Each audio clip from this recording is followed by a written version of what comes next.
Muito boa tarde, senhores e senhoras acadêmicas, prezados amigos da Academia Brasileira de Letras, prezados ouvintes que acompanham as nossas atividades pela mídia.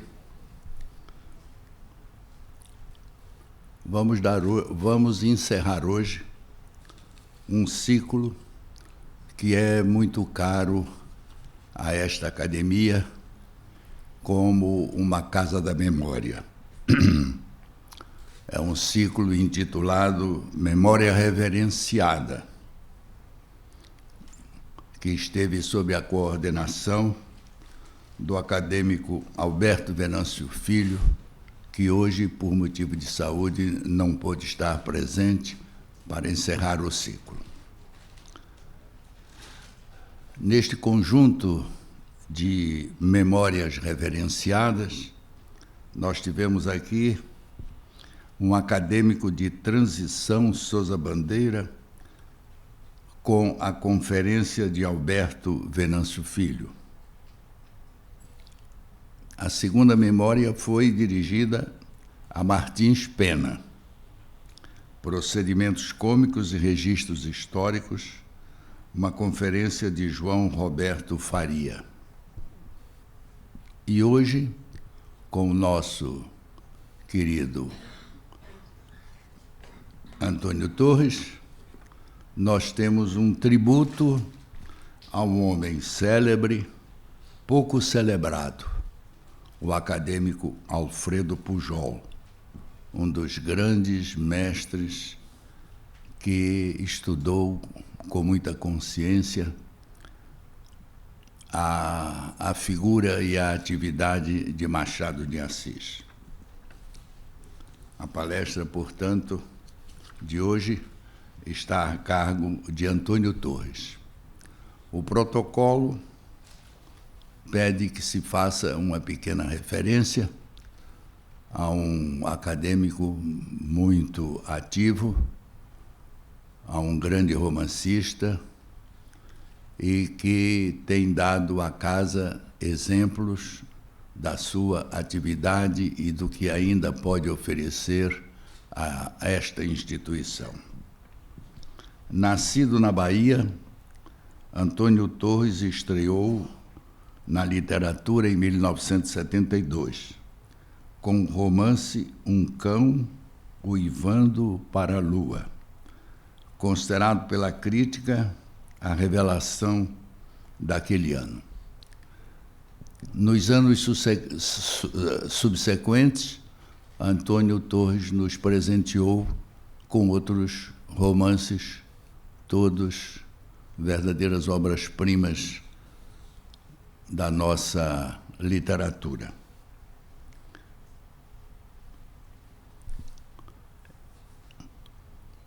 De 1999 a 2005, foi o escritor visitante da UERJ, Universidade do Estado do Rio de Janeiro, quando ministrava oficinas literárias, realizava aulas inaugurais e proferia palestras nos campos do Maracanã, da Faculdade de Formação de Professores da UERJ de São Gonçalo e da Faculdade de Educação da Baixada Fluminense.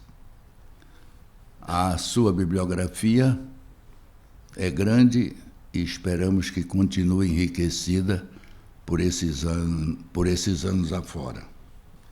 Entre os seus romances, nós temos, como disse, o inicial O Cão Uivando para a Lua, seguido de Os Homens dos Pés Redondos, depois um livro primoroso, Essa Terra, depois Carta ao Bispo, Adeus Velho, Balada da Infância Perdida, Um Táxi para Viena da Áustria, 1991, O Cachorro e o Lobo, Meu Querido Canibal, pelo fundo da agulha, e um livro de contos, Meninos, Eu Conto. De modo que, para falar sobre Alfredo Pujol, passa a palavra ao nosso querido Antônio Torres.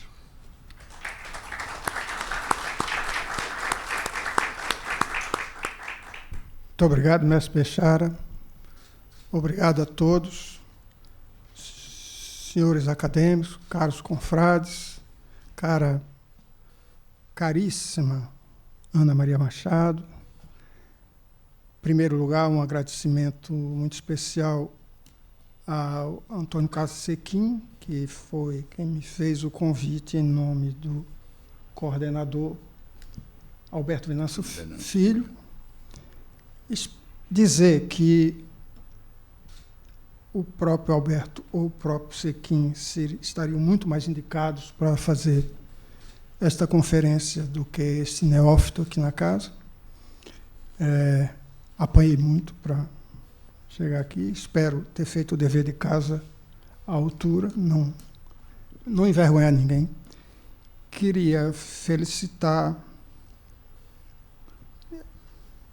fazer um cumprimento especial ao ilustríssimo Geraldo Holanda Cavalcante, que foi o presidente. O presidente foi na gestão dele que eu fui empossado nessa casa e tive duas sortes. Né? A primeira, de ser eleito na gestão de Ana Maria Machado, e a segunda, de ser empossado. E agora quero também felicitar a nova presidência e desejar muito sucesso para a nova diretoria, que será empossada quinta-feira.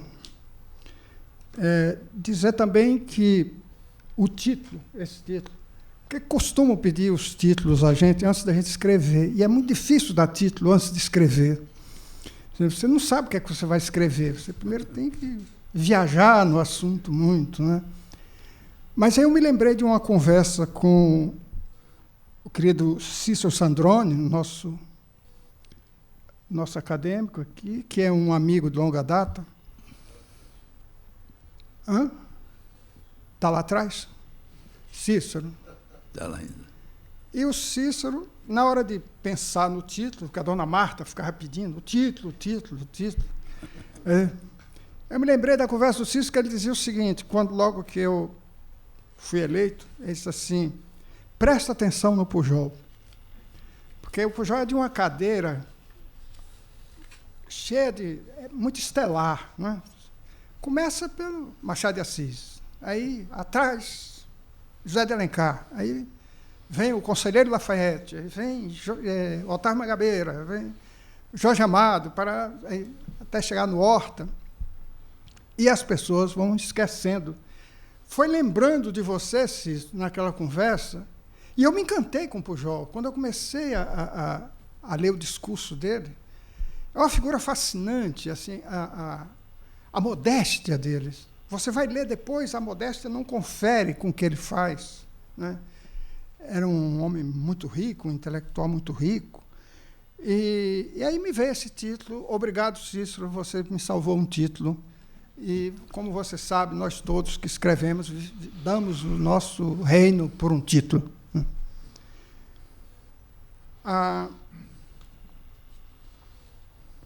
Alfredo Pujol. A memória que esta casa guarda dele está indissoluvelmente associada à do seu fundador e dela própria, por conseguinte, assim como de outros de seus vultos, e não só os que o antecederam a ele, Pujol, e o sucederam, na sua cadeira da Academia 23, cujo peso histórico é e será sempre um assombro para este seu atual ocupante, ao qual a sombra lê uma notícia biográfica desse que ora reverenciamos, publicada na revista da Academia Brasileira de Letras, número 150, de junho de 1934, como subsídio para estudos críticos a seu respeito. Começa assim: A individualidade de Alfredo Pujol só pode ser apreciada por quem o conheceu pessoalmente, na intimidade ou em convívio mental. Como é que fico eu? Não o conheci pessoalmente. Com ele trocando ideias ou dele ouvindo comentários sobre fatos sociais ou temas literários. Quem lhe visitou a famosa biblioteca, cidade luxuosa, corte aristocrática dos livros, soube compreender a psicologia do intelectual. Um dos traços mais visíveis do seu perfil, portanto, é o do bibliófilo, perfeito e refinado, conhecido dos principais livreiros, editores e colecionadores de Paris, onde costumava também frequentar os teatros e restaurantes e com assiduidade assistia às conferências no Colégio de França e na Sorbonne. Bem, como não tive o privilégio de conhecê-lo e tal Matusalém continuar por aqui para contar como foi esse conhecimento, escudo-me em páginas imortais nas quais Pujol ressurge como um personagem, ou personalidade, melhor dizendo, acima do homem comum, com uma trajetória construída em linha reta, vale dizer, sem acidentes de percurso.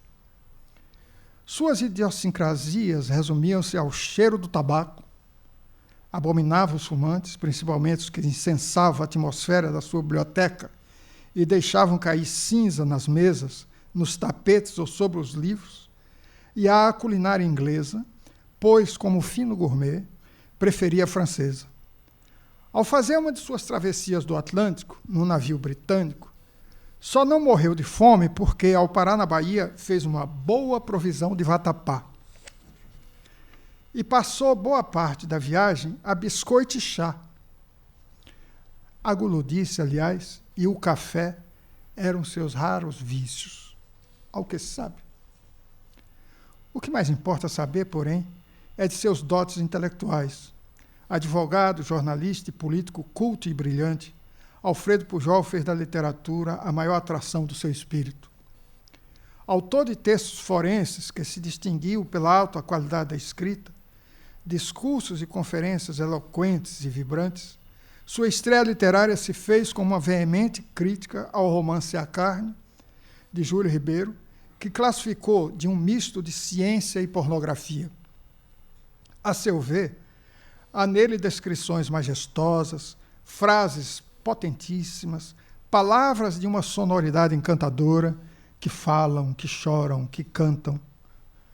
Coloridos vigorosíssimos, esbraseados, relampejantes, que se perdem nas banalidades de seus tipos e num conjunto xoxo, pulha, reles, chato, sem uma direção estética nem unidade psicológica.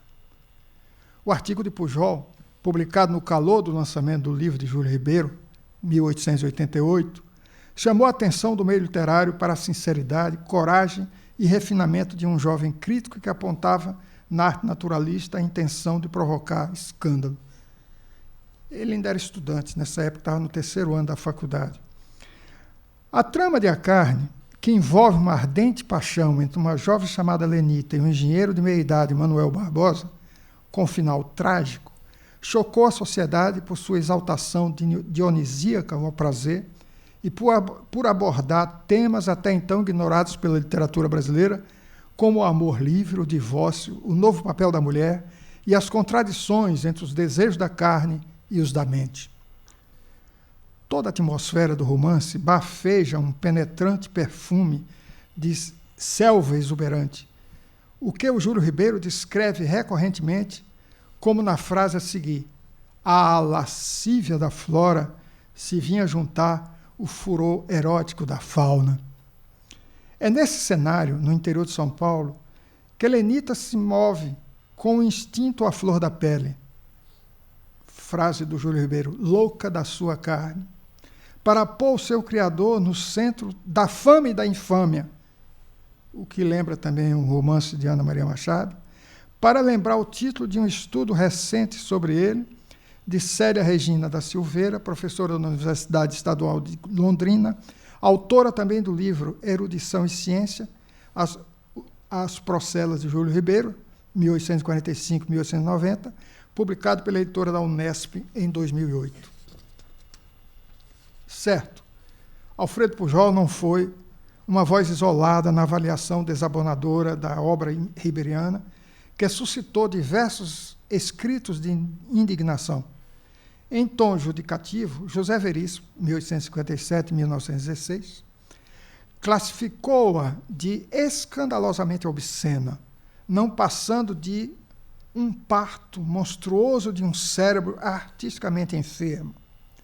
Mais ruidosa ainda foi a crítica do padre português Sena Freitas, que rebatizou a carne de a carniça, dando início ao inflamado debate nas páginas dos principais jornais paulistanos, de que tratou Júlio Ribeiro em uma polêmica célebre. Ele respondeu logo assim, curto e grosso: "Ah, o romance é carniça, então você é urubu." Verdade seja dita, ruim mesmo para um livro é quando ninguém diz nada, nem a favor nem contra. Com tanta opinião negativa, a carne fez um grande sucesso que adentrou o século XX, quando foi 3 vezes adaptado para o cinema. Enquanto isso, os jovens eram proibidos de o ler, o que os levava a fazê-lo escondido, driblando as vigilâncias, sobretudo nos colégios internos. O que viria a levar o mordaz Agripino Grieco a produzir a seguinte pérola: esse professor da Paulicéia serviu pastilhas afrodisíacas aos estudantes ginasianos, embora depois lhe esfriasse o ânimo com as austeras lições de gramática. A propósito ainda da celeuma em torno de A Carne, lembremos que em 1872 era publicado no Rio, em segunda edição melhorada e aumentada, traduzido do francês, o novo Manual do Bon Ton, contendo moderníssimos preceitos de civilidade, política, conduta e maneiras em todas as circunstâncias da vida, e que recomendava aos pais proibir às suas filhas a leitura de romances. Motivo: aspas, os melhores de todos apenas dão ideias confusas e muito falsas do mundo e da vida positiva.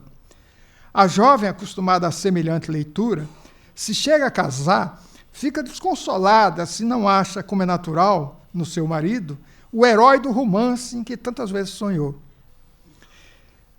Disto pode resultar a sua infelicidade e, algumas vezes, a sua vergonha. A Carne surgiu, portanto, como uma afronta às instituições familiares e sociopolíticas do século XIX.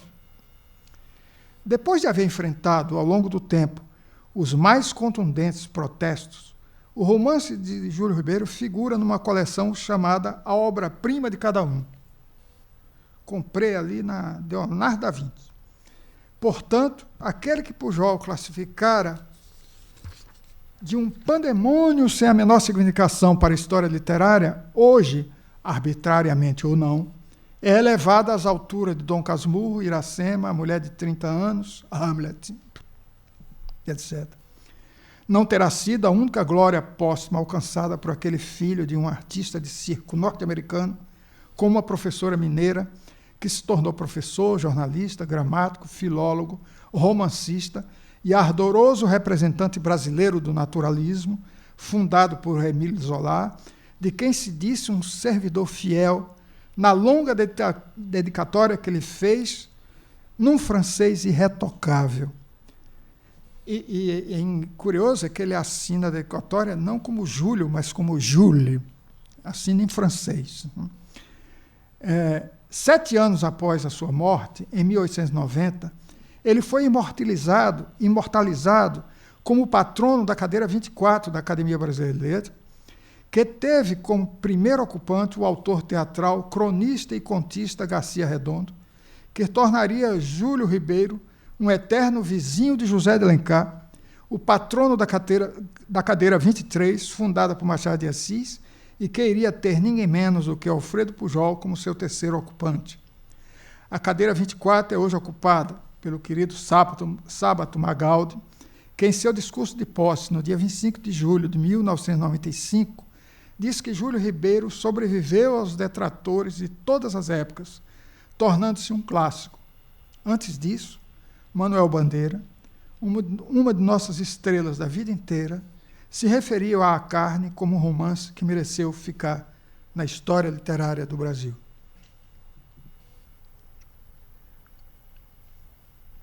história que segue. Nascido em 20 de março de 1865 em São João Marcos, cidade do estado do Rio de Janeiro, que foi inundada por uma represa da Light, Alfredo Pujol era filho de Maria Castro Pujol e do educador Hippolyte Gustave Pujol, com quem iniciou os estudos primários. Aos 21 anos, mudou-se para São Paulo, onde cursou a famosa Faculdade de Direito do Largo São Francisco, fundada em 1827 e hoje incorporada à USP. Ainda no seu período de estudante, revelou-se um orador que impressionava pela tonalidade de voz e gesticulação adequada. Entusiasmado com a abolição da escravatura, a partir de 1888 passou a pronunciar discursos e conferências antimonarquistas, como fez em Campinas, ao lado de Francisco Glicério. Pujol terminava o 4º ano de Direito quando a República foi proclamada. Bacharelando-se em 1890, 2 anos depois seria eleito deputado estadual pelo Partido Republicano Paulista, já na vigência da nossa primeira Carta Republicana, a Constituição Federal de 24 de fevereiro de 1891. Em 1895, era nomeado secretário do Interior e da Justiça, dedicando-se à causa da melhoria do ensino. Eleito deputado federal em 1900, viria a renunciar ao mandato por divergir da política do presidente Campos Salles, que combateu no Congresso e no Estado. Em 1910, engajou-se na campanha civilista de Rui Barbosa, adversário do Marechal Hermes da Fonseca na disputa pela presidência da República. Não menos digna de nota é a sua atuação na imprensa, na qual trabalhou como revisor e noticiarista ao seu tempo de estudante para custear os seus estudos. Depois, passou a colaborar com regularidade em jornais paulistanos, como o Diário Mercantil e o Estado de São Paulo, além de outros de Campinas e do Rio de Janeiro. Fascinado pela literatura desde a adolescência, Pujol viria a seguir as pegadas de Medeiros de Albuquerque, o iniciador de um gênero literário que passou a ser cultivado por grandes autores como Olavo Bilac, Coelho Neto e muitos outros, o da Conferência Literária, com o qual traria a sua maior contribuição ao mundo das letras. Em tempo, Medeiros de Albuquerque foi o fundador da cadeira 22 dessa academia, hoje ocupada pelo Dr. Ivo Pitangui. Bilac fundou a cadeira 15, cujo atual ocupante é Marco Lucchesi. E Coelho Neto, a número 2, que desde 1997 é ocupada pelo professor Tarcísio Padilha. Sigamos. A relevância literária de Alfredo Pujol se torna maior a partir de uma série de 7 conferências, iniciada no dia 29 de novembro de 1915, portanto, há 100 anos, e terminadas em 1917, na Sociedade de Cultura Artística de São Paulo, que o convidara para ministrar um curso sobre Machado de Assis. Não se achando à altura do encargo, relutou em aceitá-lo. A insistência do convite, porém, o levou a realizar um marco nos estudos da vida e obra daquele que entrou para a história como Machado de Assis, o mestre, o bruxo. Ao reunir suas conferências em livro, no mesmo ano de 1917, Pujol pede ao leitor para não esperar dele uma obra severa e profunda de crítica literária. Alega que não tinha aptidões para tanto e que, na sua grande e intensa paixão pela leitura, fazia crítica para o uso próprio e na conformidade do seu espírito, quando estava com o livro nas mãos. Acha lamentável que Machado de Assis, nas suas palavras, o maior do Brasil literário e um dos maiores da língua portuguesa em todos os tempos, não seja lido como merece, e que o estudo documentado da sua vida e obras ainda estava por ser feito, e não seria ele quem o faria, pois havia apenas tentado desbravar o caminho para a futura glória do autor de Memórias Póstumas de Brás Cubas, o que deixava para quem tivesse a capacidade e os recursos que lhe faltavam. Logo após a publicação das suas conferências em livro, no já referido ano de 1917, Alfredo Pujol foi eleito para a Academia Brasileira de Letras e para a cadeira fundada por Machado, que fora sucedido por Lafayette Rodrigues Pereira, o conselheiro Lafayette, também um jurista de gloriosa vida política, e a quem Pujol se unia no mesmo culto. Foi Lafayette o autor de uma represália a um livro de Silvio Romero, 1851-1914, no qual o mais importante historiador literário do seu tempo, considerado mestre da crítica, fazia duras restrições à obra machadiana, começando deste modo, aspas para Silvio Romero: Machado de Assis é um dos ídolos consagrados em vida ao nosso beatério letrado. Amei esse beatério. Letrado ainda fica até melhor, né? Beatério letrado. Em parte merece-o ele, mas só em parte. Fecha aspas. Bem, reverenciar a memória de Alfredo Pujol é trazer com ela a desse episódio que não deixa de ser uma zona de sombra sobre a impoluta figura do primeiro presidente dessa casa e fundador da cadeira que, como já vimos, ele, Pujol, foi o terceiro ocupante. Seu sucessor foi o baiano Otávio Mangabeira, que o reverenciou assim: há juristas que são homens de letras. Ele, Pujol, era um homem de letras que se fizera jurista. A Mangabeira sucedeu o também baiano Jorge Amado, para quem Pujol foi o primeiro no tempo a tentar, com talento e amor, o estudo do conjunto da obra machadiana.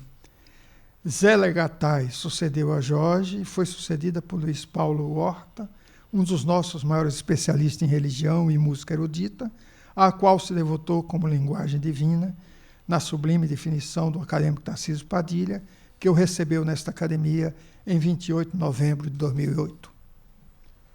Senhoras e senhores, lendo-se hoje um livro publicado em 1998, Os Inimigos de Machado de Assis, de Josué Montello, o prolífico romancista maranhense que figura no panteão dos ex-presidentes da BL, ali estão dois aqui, três já, né? O mestre Alberto da Costa Silva, Ana Maria Machado, Geraldo Holanda Cavalcante, estão nesse panteão. Pode chegar à conclusão de que Alfredo Pujol foi o amigo que o dono desta casa amaria ter tido em vida, uma vez que as suas conferências resultaram num contraponto ao austero livro de Silvio Romero, publicado em 1897, exatamente o ano da fundação da Academia Brasileira, sob o comando de quem não será mais preciso nomear, e tendo como primeiro ocupante da sua cadeira número 17, aquele que viria a tratá-lo assim. Aspas para Silvio Romero: Machado de Assis, hoje, 1897, é fundamentalmente o mesmo eclético de 30 ou 40 anos atrás, meio clássico, meio romântico, meio realista, uma espécie de juste milieu literário, um homem de meias tintas, de meias palavras, de meias ideias, de meios sistemas, agravado apenas com a mania humorística, que não lhe vai bem, porque não fica a caráter num ânimo tão calmo, tão sereno, tão sensato, tão equilibrado. É de se imaginar que, para quem foi descrito como autor sem audácias, sem grandes vibrações, artista da frase média e de ritmo monótono, sem uma observação profunda ou forma brilhante, teria sido uma estupenda recompensa ler ao menos um parágrafo como este, que afinal veio a se perdurar, tanto quanto todo o livro de Pujol, como o mais forte princípio do ajuste de contas do tempo. Agora é Pujol com a palavra. Machado de Assis tem um segredo da auscultação das almas. O seu olhar devassa as consciências, penetra no mais fundo pensamento e interpreta todas as emoções e todos os instintos com o mais estranho poder de decomposição e análise.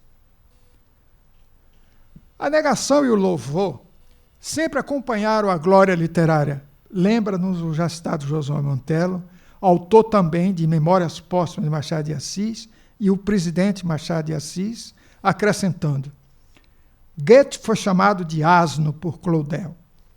Se Dante e Milton escaparam, deve-se isso, segundo Virginia Woolf, à circunstância de que, ao tempo deles, não havia crítica literária. Esta, para ser válida, conclui Montello, tem de ser também uma arte, a serviço da retidão intelectual, como soube ser Machado de Assis, ao tempo de sua militância, no julgamento das obras literárias que coincidiu com seu bom gosto. Pausa para uma atualidade nacional. Falar de bom gosto hoje é correr o perigo de ser acusado de elitismo. Cada tempo com seus valores ou desvalores.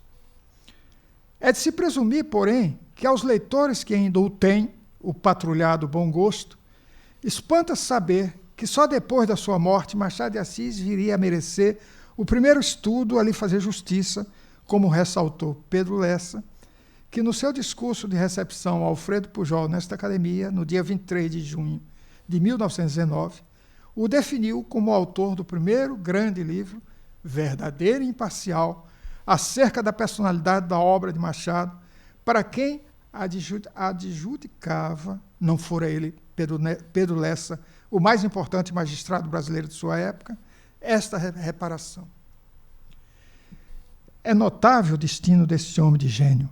Superior ao meio em que viveu e produziu, teve contra si, por algum tempo, uma crítica inferior a esse próprio meio.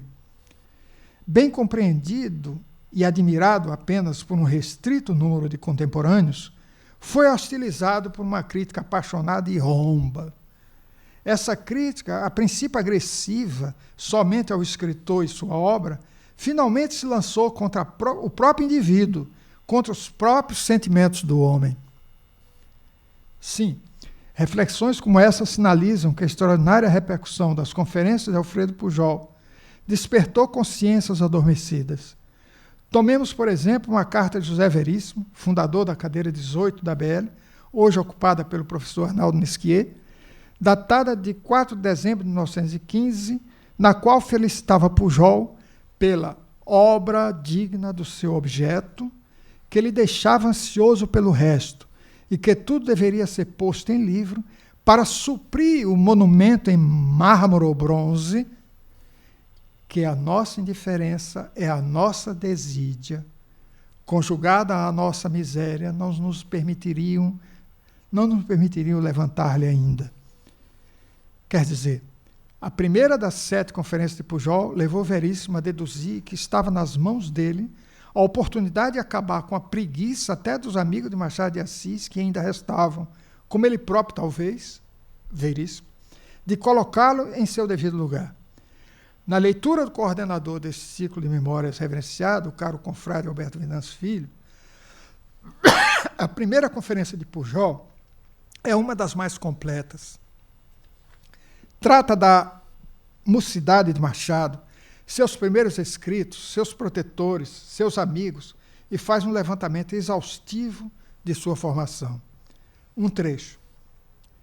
Aprendeu a ler, escrever e contar em escola pública, talvez aquela mesma escola da Rua do Costa, de que nos fala num de seus contos, um sobradinho de grade de pau, onde aparecia o mestre, em chinelas de cordovão, com a jaqueta de brim lavada e desbotada, calça branca e tesa e grande colarinho caído, vendo-se a palmatória pendurada da janela, com os seus 5 olhos do diabo.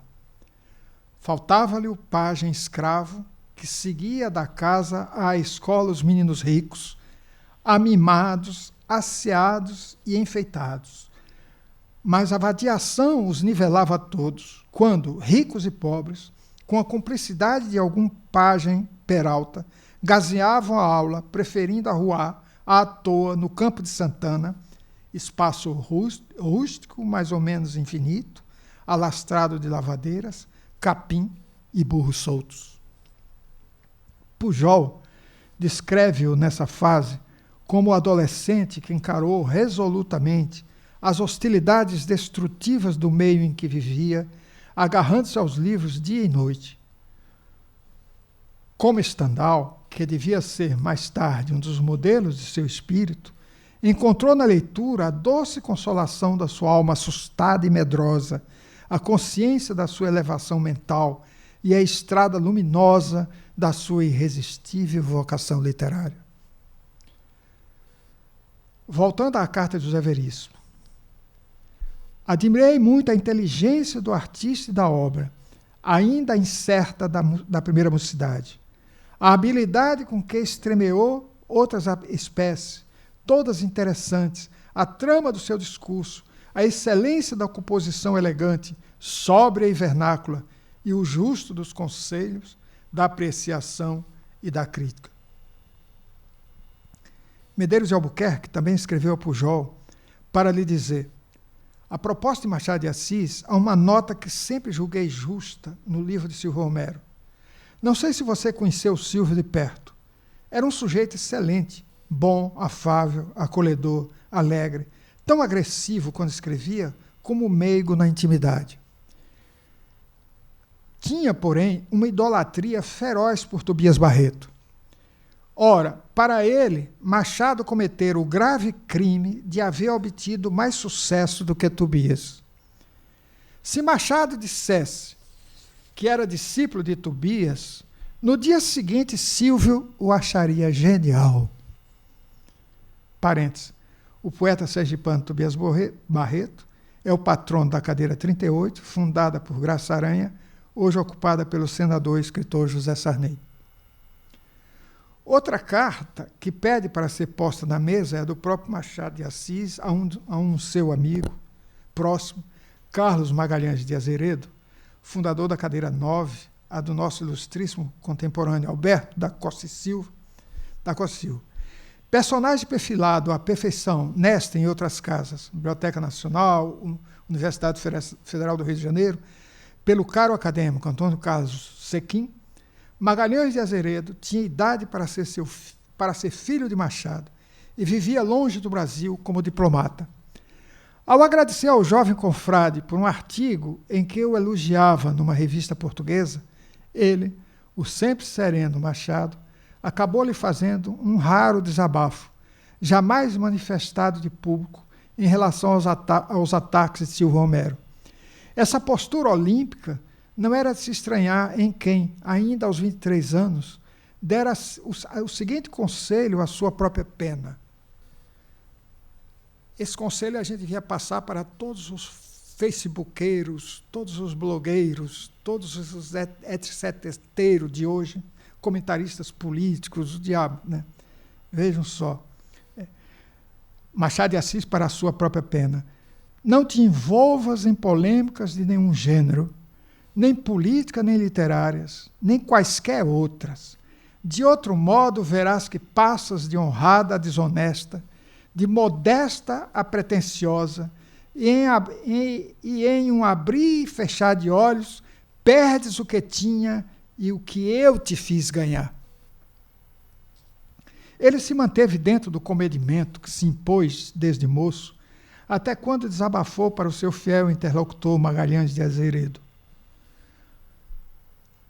Com palavra Machado, em carta. Ao mesmo tempo em que a revista Moderna, aquela lá de Portugal, em que Azeredo publicou artigo elogiando Machado, aparece aqui um livro do Silvio Romero com o meu nome por título. É um estudo ou ataque, como dizem pessoas que ouço. De notícias publicadas, vejo que o autor foi injusto comigo. A afirmação do livro é que nada valho.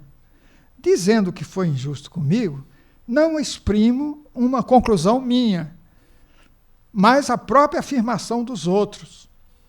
Eu sou suspeito. O que parece é que me espanca. Enfim, é preciso que quando os amigos fazem um triunfo a gente, leia esta palavra em sentido modesto, haja alguém que nos ensine a virtude da humildade. Voltemos a Montello, quando escreve que, vivo ou morto, Machado de Assis sempre encontrou quem o injuriasse. A despeito dos silêncios em que se retraiu, pelo tédio que sentia das controvérsias.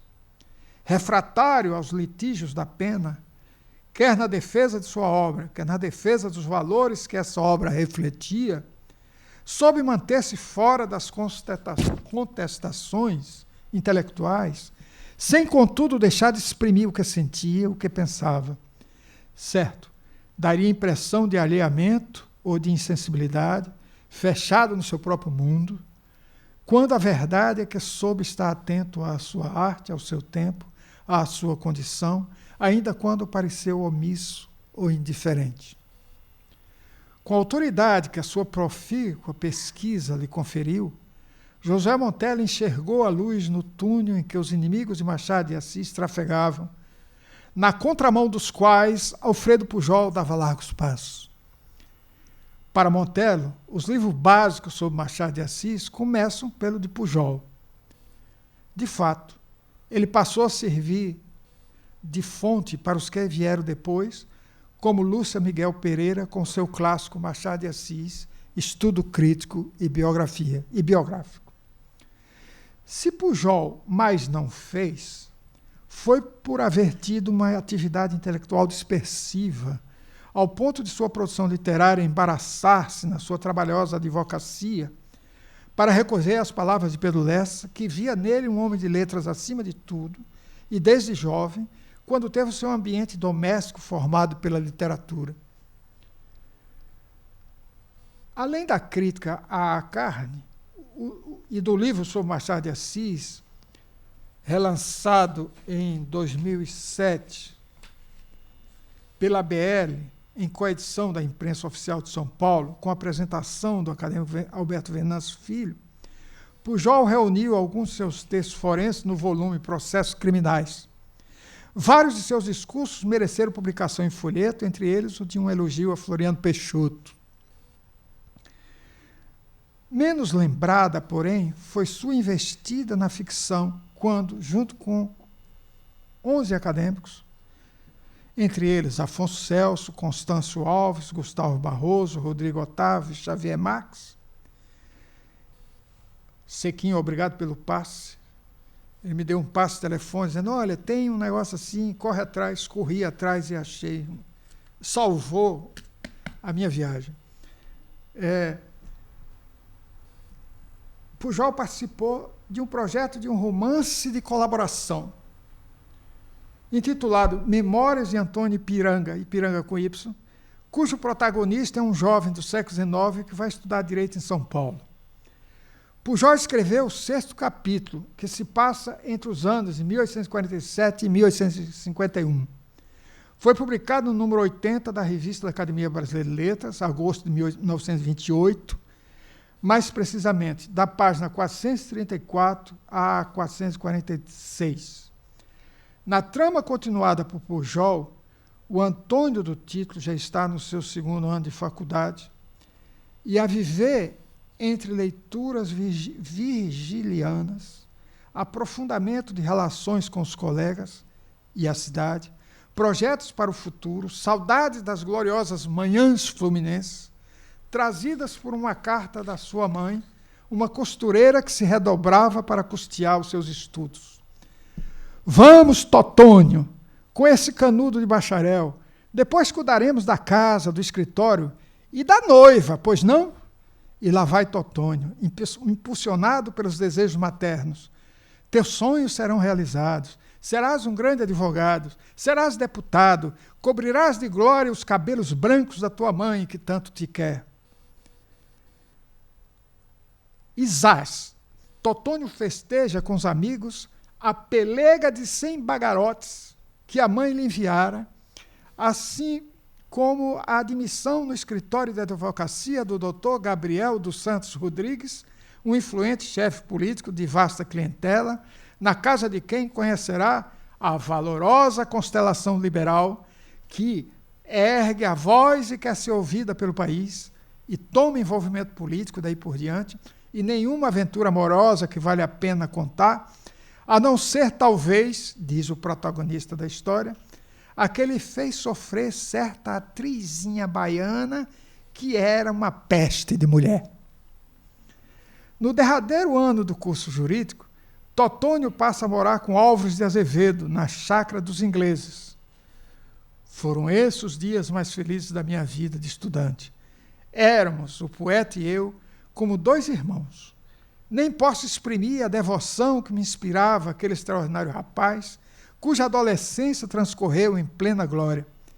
Ele tinha nos traços do rosto sereno a elegância e a nobreza de um ateniense.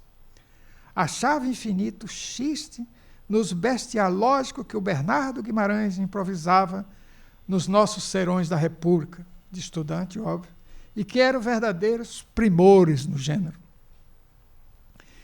Mesmo com Totônio enleando-se nos encantos de uma moça chamada Glorinha, com quem fica noivo, o capítulo escrito por Pujol tem um final melancólico, como que saído de um parágrafo do romantismo. Desalentado e triste, pressentindo a morte, Álvares de Azevedo parte para a corte, onde, meses depois, será embarcado num banguê para a última morada. A cena da despedida acontece debaixo da árvore das lágrimas, na estrada da maioridade, onde Totônio, tremendo e chorando, beija um botão de rosa que Glorinha trazia no cabelo.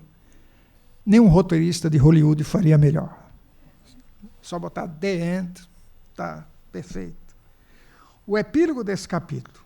Nascido em São Paulo em 1831 e falecido no Rio de Janeiro em 1852, aos 21 anos, o poeta Manuel Antônio Alves de Azevedo, chamado de Maneco na ficção Algo Intertextual de Pujol, é o patrono da cadeira 2 da BL, mencionada antes por ter sido fundada por Coelho Neto e ser hoje ocupada por Tarcísio Padilha.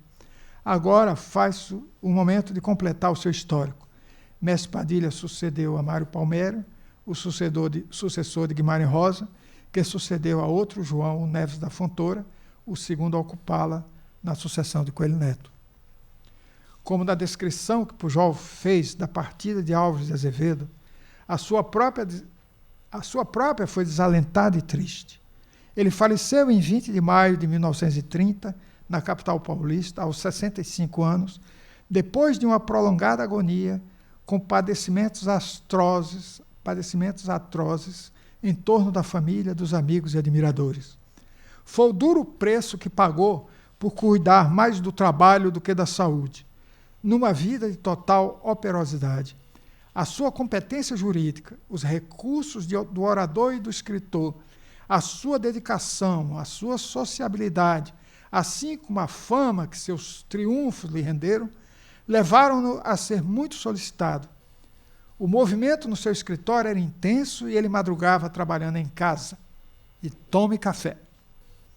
Com a morte de Pujol, a sua biblioteca foi posta à venda, vindo a ser adquirida por um jovem chamado José Olímpio Pereira Filho, graças ao empréstimo que solicitou a um de seus clientes, o acadêmico e ministro José Carlos de Macedo Soares, que assim contribuiu para a ascensão de um dos mais notáveis livreiros e editores do país. O que não deixou também de se constituir numa glória póstuma para o bibliófilo descrito nos anais dessa casa como impenitente e moderado, cujo amor aos livros era intenso e obsidente, ao qual Olavo Bilac não poupou palavras, no discurso com que o saudou no banquete que a intelectualidade de São Paulo ofereceu a Pujol para comemorar sua eleição à Academia Brasileira de Letras. Reza a história que a saudação de Bilac, ouvida sob um religioso silêncio, causou a mais agradável sensação, quer como peça literária, quer como tradução dos vivos sentimentos que animavam o numeroso grupo de amigos do homenageado ali presentes. Com a palavra, Olavo Bilac. Quem te conhece, Alfredo Pujol, e já viveu alguns minutos dentro da tua biblioteca, não pode mais separar no espírito da lembrança da admirável casa dos teus livros a lembrança da tua vida íntima. Ordenaste à tua biblioteca a afeição da tua alma.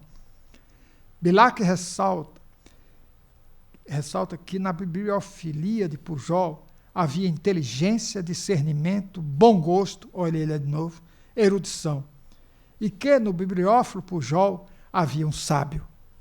José Olímpio também foi, ao fazer do seu acervo a base da construção de uma das mais marcantes histórias, se não a mais marcante, da atividade literária e editorial do país.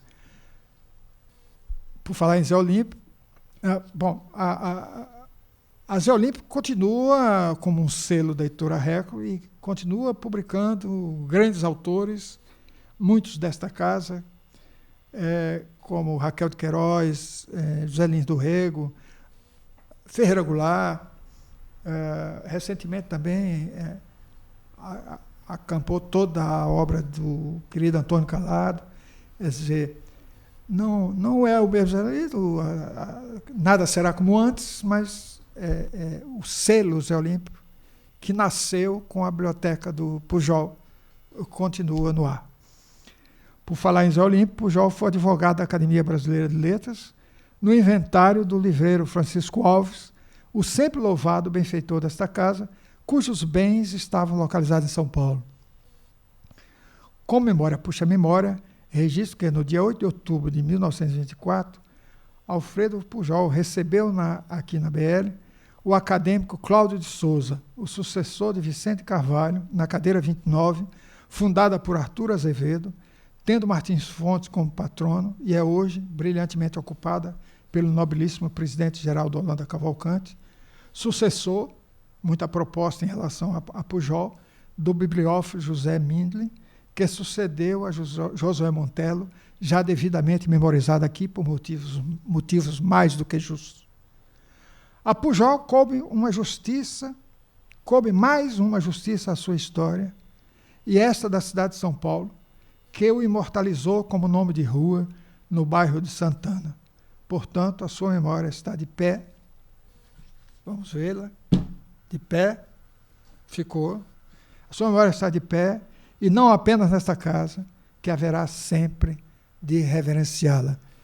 Por fim, mas não por último, queria fazer um agradecimento ao pessoal da biblioteca da casa, do Lúcio Mendonça, ao Luiz Antônio e ao André, que foram fundamentais para essa pesquisa toda. E muito obrigado a todos.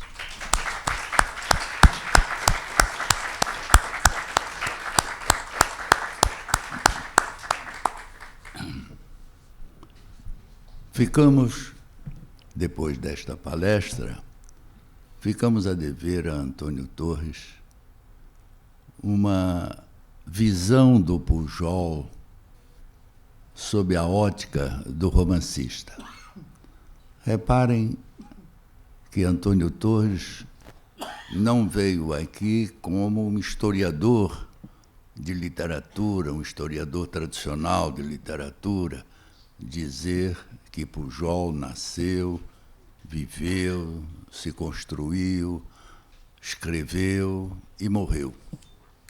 Vimos o Pujol num painel de um romancista. Vimos na palestra do nosso Torres, Pujol chamando atenção para um dos mais primorosos trabalhos sobre Machado de Assis, e primoroso porque foi dos primeiros a fazê-lo, mas vimos o Pujol aqui cercado de uma série de amigos e inimigos de Machado de Assis. Reparem numa das frases finais do Torres: história puxa história. É o talento do romancista. E o Pujol foi visto aqui nesse calidoscópio extraordinário da sua vida, não só como um jurista, não só como um desbravado amante dos livros, mas também um homem de raro gosto intelectual. Assim, o título da palestra do nosso Antônio Torres, Tributo a um homem célebre, pouco celebrado. Tenho a impressão que ele não poderia ser mais bem celebrado do que na palestra do nosso Antônio Torres, com a qual a Academia Brasileira de Letras se despede das suas atividades deste ano, fazendo um agradecimento em nome pessoal e dos colegas à atividade da administração que trouxe nesses 2 anos esta Casa de Machado de Assis, Casa de Memória, e que agora vai ser seguida por um outro conjunto de colegas, tendo à frente um grande amigo desta casa, professor de língua e de literatura, portanto, que trabalha nos 2 filões da atividade da academia, porque no seu estatuto diz que cabe à academia o cultivo da língua e da literatura nacional.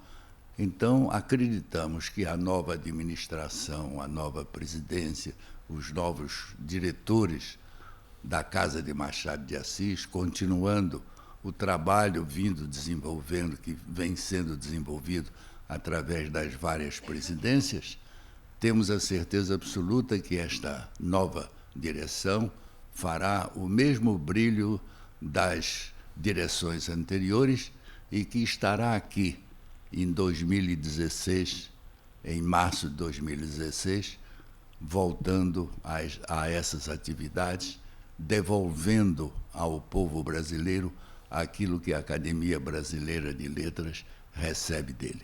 De modo que agradeço ao nosso conferencista e nós, da Academia, nos despedimos do público, tanto o público efetivo deste salão, mas o público que nos assiste pelos canais da Academia, não é? Na certeza de que, em 2016, procuraremos, todos nós, acadêmicos, procuraremos continuar o trabalho benéfico que esta casa faz, uma casa de cunho particular, que não recebe subvenção nem federal, nem estadual, nem municipal, vive da ousadia dos seus membros e da boa direção dos seus presidentes. De modo que está encerrada a sessão.